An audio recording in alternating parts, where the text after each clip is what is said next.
Ika-6 na kabanata. Ang pagpili ng 7 lalaki. Nang mga panahong iyon, dumarami na ang mga tagasunod ni Jesus. Nagreklamo ang mga Hudyong nagsasalita ng Griego laban sa mga Hudyong nagsasalita ng Hebreo. Ito'y sa dahilang hindi nabibigyan ng pang-araw-araw na rasyon ang kanilang mga byuda.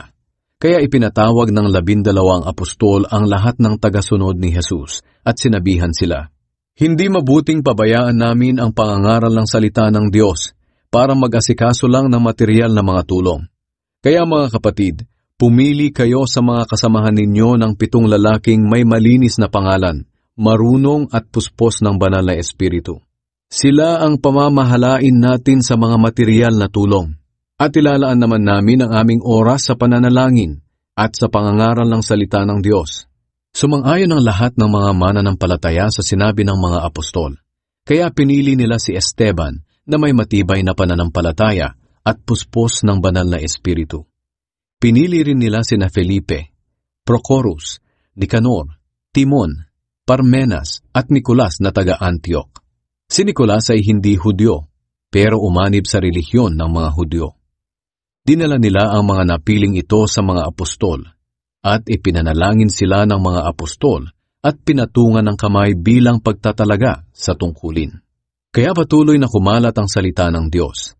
Marami pang mga taga-Jerusalem ang naging tagasunod ni Jesus, at marami ring pari ang sumampalataya sa Kanya. Ang pagdakip kay Esteban.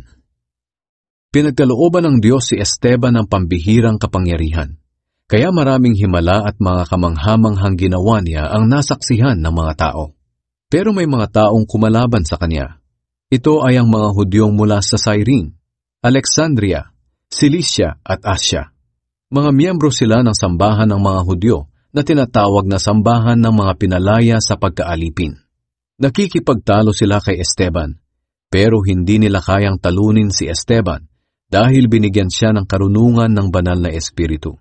Kaya lihim nilang sinulsulan ng ilang tao na magsabi, "Narinig namin si Esteban na nagsalita ng masama laban kay Moises at sa Diyos."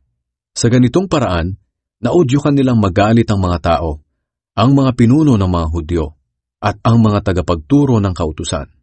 Dinakip nila si Esteban at dinala sa korte ng mga Hudyo. Mayroon din silang pinapasok na ilang tao para tumestigo ng kasinungalingan laban kay Esteban. Sinabi nila, "Ang taong ito ay palaging nagsasalita ng laban sa ating sagradong templo at sa kautusan ni Moises.